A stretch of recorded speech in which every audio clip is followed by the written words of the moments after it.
Hey, what's up? It's Jim, and today I'm going to talk about I Saw the TV Glow. I had sort of a interesting reaction to this film. I ended up watching it twice because of I don't know. I'll just talk it out, I guess. But I was a teenager at the time this came out. So as I'm watching this, at first I'm like, I remember certain things, I recognize certain things, but I can tell, the show that the characters are very into, the Pink Opaque. I can tell exactly, literally everything that has influenced it. I get every reference. And to be honest, unlike most millennials, I guess, I find it fucking boring as all shit to watch something and get every reference. It's not a thing I love. So first I was sort of turned off, and I got okay, Mr. Melancholy is from Smashing Pumpkins Saturday Night Video.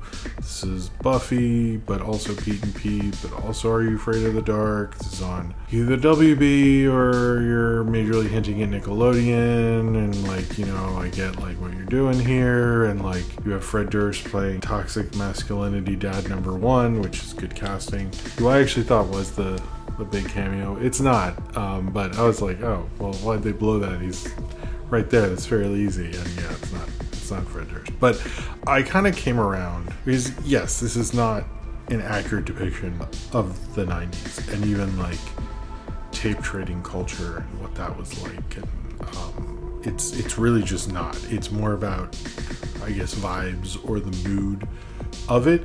And it's not trying to be an accurate depiction, because emotionally I think it is an accurate depiction. And what it was like when I recorded so much stuff off VHS, so many things, and I would get obsessed with watching them later when I was in high school and getting in these weird worlds, and I'd be so kind of trapped in this world of the past, and especially I tape traded with people on the internet, or usually through my friend, and I would make them a tape, they would make me a tape, and I'd have they would usually keep the commercials.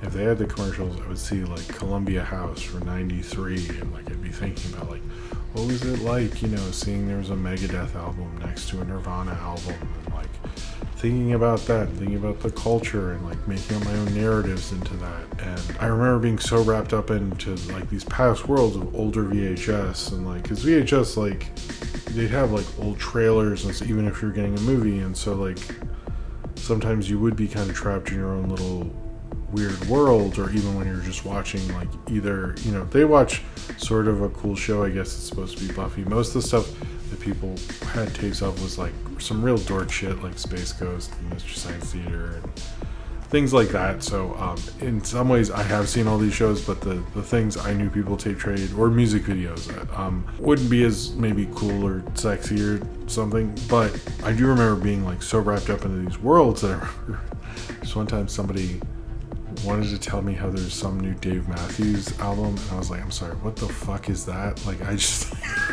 what the fuck did you just say to me? I don't even what I just was I'm just not on the. I felt it. You both felt you were a part of something, but not a part of culture, because you were not engaging with live television. You're engaging with a tape that you just had, and it wasn't a mass-produced tape. It's a tape someone made for you, or a person made for you. It felt this very personal sort of attachment, even if when I talked to them, we just talked about the show. But then when you're older, you were asking about how your parents doing, how are you doing? We never say that as a teen. And seeing this with the plot of the movie, and I pontificate forever, apologies, is this kid, Owen, very isolated, can't really watch that much. He keeps seeing ads for the show The Pink Opaque. He finds this other girl, Maddie, and sees she's reading the episode guide, which those were just becoming sort of a big thing. I still have a Mystery Science Theater one in here somewhere, and I have Simpsons ones, but she has this episode guide of the Pink Opaque. He is very curious about it, and he invites her over, and he sort of lies, sleeping over at one person's house, which I totally never did, and then went to someone else's house instead. Goes to Maddie's house and watches the Pink Opaque. He sleeps over there, and then kind of does this every now and then so he can watch the Pink Opaque, and she makes tapes for him because she knows he can't see the show because his parents won't let him stay up that late, and his dad says, or his stepdad says, that it is a girl show. This is a trans film. I'm not trans in any way, so if that is, I don't want to misconstrue or anything, but I do remember those feelings, and I did relate to this, and I did really majorly come around to this to an extreme degree where I think this is a really great, amazing movie. I think what's going on with trans filmmaking, particularly with pop culture, with both People's Joker and this, is honestly an amazing thing to witness this year between the two. And I think they both say a lot about us in terms of what pop culture has grown into. How this uses particularly like Buffy the Vampire Slayer, which is the major kind of influence on it, on the Pink Opaque show. Which the Pink Opaque thing is totally bizarre because it is both like kitschier and weirder, but also it's like your perception of the show as a kid. I don't think Buffy fits into that as much as the show, because Buffy was like I guess I know because of Joss Whedon's cancellation and time has moved on. It was a very acclaimed show, so it wasn't like this. Pink Opaque looks like a weird cult thing, and Buffy was like yes, but not, and like it wasn't really a tape trading thing. Sort of was because of the one school shooter episode. Although the one thing is like she keeps giving him like tapes, and like each episode has its own tape. And I was like, I'm sorry, this girl got SP VHS money? Like, I never heard of that one. Like, first off, she would have every episode on tape. They would all be an EP, and he would be getting shit in EP and be like second generation and look all cruddy and stuff. Like, that's what it would really, like, that was the one part. I was like, I'll play along with your, like, mood vibe thing, but, like, come on. She got SP VHS money? I don't think so. Guys. I'm sorry. She don't got that many blank VHSs sitting around. You know, it's like if anything, he would have maybe returned. Anyway, sorry. I'm just like, that was like, whoa, okay, all right. I don't mean to be, you know, the old '90s guy like correcting this too much, but like that was like, I don't know. I'll go along with it, but I do remember like writing things in VHS to people, giving them tape. Going to their house later and admiring like your, or at least my shitty handwriting in their VHS collection, things like that. It does feel like more kitschier. Like it almost felt like it airs Saturdays at 10:30. That's when like Red Dwarf and Doctor Who would come on in my area, so it sort of reminded me of that. But it also got like, I remember hanging out with people and watching those cult shows, whether it be like Doctor Who or Red Dwarf or Space Ghost and Mystery Science Theater and all that, and it felt it felt like a safe place. It felt like you were in this like safe, protected world, and I think that's a big part of this. I did experience that thing where you watch them later, and after it had been a few years since I watched them, and you're like either embarrassed or the context changed, or you fully realize what it is and stuff, and it feels like then, especially like you couldn't watch those things all the time because, you know, you have to share a TV and like they're people and you only have a certain time to watch it, and it like those special moments meant so much more. But I also like falling into those fantasy worlds. There's a part where the character of Owen walks home and he imagines himself as I believe it's the character of Isabel, and I was like, I definitely have moments where I'm so obsessed with a particular thing as a kid, and I just like fall into like let my imagination run wild and stuff, and I thought that was actually really ingenious. The soundtrack is really wonderful. This is directed by Jane Schoenberg, Jane Schoenburn, I think, they do an amazing job just fully accepting what that was like then, but also the mentality of it. And I did find it interesting to see people obsess over the show and what you would put up with back then. Oh my god, not just because I'm old, but because like now nobody needs to, and how the media consumption meant so much and how it changes your perception of things, and how I'd be thinking about it for like days and days and days, and then, you know, like, you guys are still talking about Will Smith and Independence Day? Like, what the fuck is going on? It would be like things like that, but feeling like you're so separate and in your own world. And I think the soundtrack, which is great, both the score and the sound, which I've listened to both of, I think are amazing.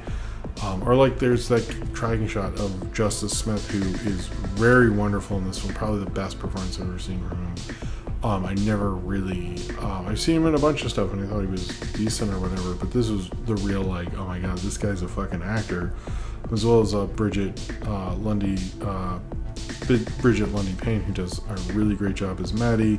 I even like the two girls who play the characters from the Pinko Pig, but it was cool, like, falling in love with the cult show and, like, having the episode guide, printing out the episode guide, just like, I don't know, it took me back to that time, and I'm kind of a little obsessed with this whole idea, and I've really come around pretty hard on it, where before I was like, you know, if I showed someone a short story and had a moon called Mr. Melancholy, everybody would fucking laugh at me. But another part of me is like, that it does kind of get the vibe very well. And the vibe, I think, if you were kind of that indoor kid who was kind of quiet about your cult show, because that was the thing, you like didn't want to talk about it because people would just shit on it, and you're just like, don't want to let that protective world be exposed. You know, you want that protective world, and with your friends be protected. You don't want to, I don't know, and obviously if you're trans, that means so much more. But I did really majorly relate to this film. I think it is a complete encapsulation of that time period, and I was just honestly a little astonished. The more after the first time I thought about it, the more it kind of hit me, and I was like, all right, well, because it's, you know, on demand and stuff. I have a cut. I was like, we're gonna do this again. I don't know. It is a fairly dense in terms of everything it's saying and all of those imagery, but almost doesn't feel though. It almost feels like emotionally so much more complex about what it's doing. There's certain shots that, like, the second time around had so much more meaning to me, and a lot of that culture and a lot of that idea of sort of being, I would say, like, feel like you're not even a part of the wavelength of what's going on. Like, I would say that to that extreme of when you're getting into these cult things, that years later when you are kind of with your own personality, you do feel kind of detached. And I don't think it's in a sickness of it or something. I just think it is like feeling that the only way you can exist is separated from that, and you were comfortable in that because that was the only safe space, because otherwise, you know, you have to be a part of this thing you never had any interest in, and you're sort of forced within it. And I think this film reflects that. You know, it reflects, I don't know, I remember watching my VHSs in the basement and then coming up and there's like some big baseball game and I didn't want to deal with it, and I walked around and everybody was inside watching this thing. It just reminded me of that feeling of like, wow, this is like, I don't even, and it wasn't like an anti, like, fuck you jocks or something. It was just like, wasn't, but I just felt like so entrenched in my own brain of like being obsessed with these shows, being obsessed with these movies, and how much it would mean to you and how it represented so much more. And I think to me a lot of those things represented sort of a life and a reality and a sense of humor and a sense of criticism, and it meant a lot to me in my personality and who I am today going through those. And I think when I look at this movie, and I think those things represent so much more to particularly a trans filmmaker, it makes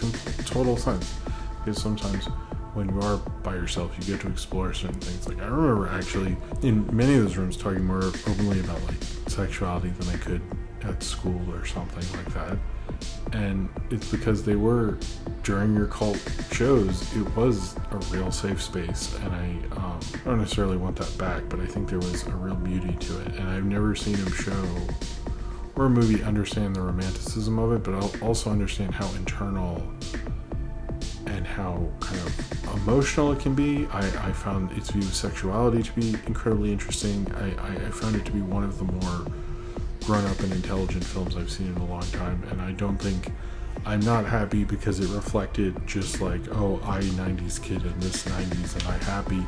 I mean it more that it captured something that was a real, I don't know if you do it in media today, maybe you guys do, and I'm really not attached to that, so I don't want to portray it like it's like you could only do this at the time or something. I'm sure there's different ways you can now, by just picking your media from YouTube and stuff, but it really did feel like this very intimate, personal tape trading kind of world. Seeing that reflected on screen the way it did, I think I Saw the TV Glow might end up being one of the major cinematic achievements of this year, because it can combine Lynch and Nickelodeon and Buffy and all those things, but kind of, it's not really any of those things. It's sort of its own unique thing. You can tell Jane Sjoberg took in those things, but it kind of comes out into this weird, like, mood vibe of the current era, and understanding that it is in being a mood and a vibe. It is a mood piece more than an accurate depiction. And honestly, in being a mood piece, I've seen so many things from, like, I'll watch something and be like, oh, that girl looks exactly like someone who dressed in the 90s, or that looks like that. But I've never seen anyone capture the mood I was feeling then as much as I saw with this. And I think that is a much bigger artistic achievement than someone playing flannel and like a Breeder song playing in the background. This is kind of the real deal in terms of, like, I don't think anyone can encapsulate that time, and say the ramifications of it and your deal with media and how much that media means to you, and rediscovering it and re-examining your own self through it, that I've seen with this. And I understand this is a trans narrative, but I do think it is a larger narrative about that time as well, and I could see myself in it more so, as someone who talks about this stuff and encapsulates more as much as I do. It just really just, like, it felt like the more I engaged with it, the more it, like, wormed its way in my brain and got something out that I had forgotten from 30 years ago. So maybe it's not that accurate, maybe because most of it takes place this time Buffy didn't exist, but I love it for what it is, and I think it's hard to not get encapsulated again by that old TV glow. So if you have seen I Saw the TV Glow and you would like to talk about it, then comment below in the comments and subscribe if you would like to.